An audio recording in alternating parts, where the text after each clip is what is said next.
ಇನ್ನು ಜಮ್ಮು ಕಾಶ್ಮೀರದ ಪೆಹಲ್ಗಾಮ್ನಲ್ಲಿ ನಡೆದಂತಹ ಪ್ರವಾಸಿಗರ ಮೇಲಿನ ಉಗ್ರರ ದಾಳಿಯ ವಿಚಾರವಾಗಿ ಇಂದು ಬೀದರ್ನಲ್ಲಿ ಮಾಧ್ಯಮಗಳಿಗೆ ಪ್ರತಿಕ್ರಿಯೆ ನೀಡಿದಂತಹ ಬಿಜೆಪಿ ಕಲಬುರಗಿ ವಿಭಾಗೀಯ ಸಹ ಪ್ರಭಾರಿ ಈಶ್ವರ್ ಸಿಂಗ್ ಠಾಗೋರ್ ಪ್ರವಾಸಿಗರ ಹೆಸರುಗಳನ್ನು ಕೇಳಿ ಹಿಂದೂ ಎಂದು ತಿಳಿದ ಕೂಡಲೇ ಗುಂಡಿಕ್ಕಿ ಕೊಲೆ ಮಾಡಿದ್ದು ಹೇಯ ಕೃತ್ಯ. ಮುಗ್ಧ ಪ್ರವಾಸಿಗರ ಮೇಲೆ ನಡೆದ ಈ ದಾಳಿಯಲ್ಲಿ ಪಾಕಿಸ್ತಾನ ಹಾಗೂ ಐಎಸ್ಐ ಕೈವಾಡ ಇದೆ. ಭಾರತ ಶಕ್ತಿಶಾಲಿ ರಾಷ್ಟ್ರವಾಗುತ್ತಿರುವುದನ್ನು ಕಂಡು ಅವರು ಹತಾಶರಾಗಿದ್ದಾರೆ. ಅದಕ್ಕಾಗಿ ಭಯ ಹುಟ್ಟಿಸಲು ಇಂತಹ ಕೃತ್ಯಗಳನ್ನು ಮಾಡುತ್ತಿದ್ದಾರೆ. ಇದಕ್ಕೆ ಭಾರತದ ಜನ ಬಗ್ಗುವುದಿಲ್ಲ. ಎಲ್ಲದಕ್ಕೂ ಉತ್ತರ ಕೊಡುವ ಶಕ್ತಿ ಭಾರತಕ್ಕಿದೆ.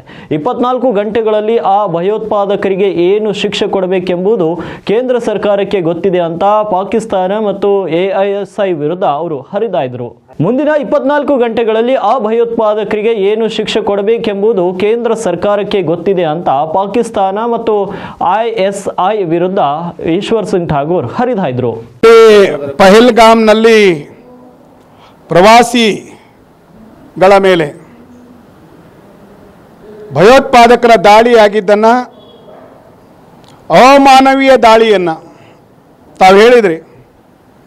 ಅಂದರೆ ಒಂದು ID ಕಾರ್ಡ್ಗಳನ್ನು ಚೆಕ್ ಮಾಡಿ, ಅವ್ರ ಧರ್ಮವನ್ನು ಕೇಳಿ, ಅವರ ಹೆಸರನ್ನು ಕೇಳಿ, ಅವ್ರ ಕಡೆ ID ಕಾರ್ಡ್ ಇರದೇ ಇದ್ದಂಥ ಸಂದರ್ಭದಲ್ಲಿ ಅವರ ಮರ್ಮಾಂಗದ ಪರೀಕ್ಷೆಯನ್ನು ಮಾಡಿ ಹಿಂದೂ ಅಂಥೇಳಿ ಗೊತ್ತಾದ ನಂತರ ಗುಂಡು ಹಾಕಿರೋದು ಇದು ಅತ್ಯಂತ ಹೇಯ ಕೃತ್ಯ, ಹೇಡಿತನದ ಕೃತ್ಯ ಅಂತ ನಾನು ಹೇಳ್ತೀನಿ. ನಿಶಸ್ತ್ರ ಇದ್ದಂಥ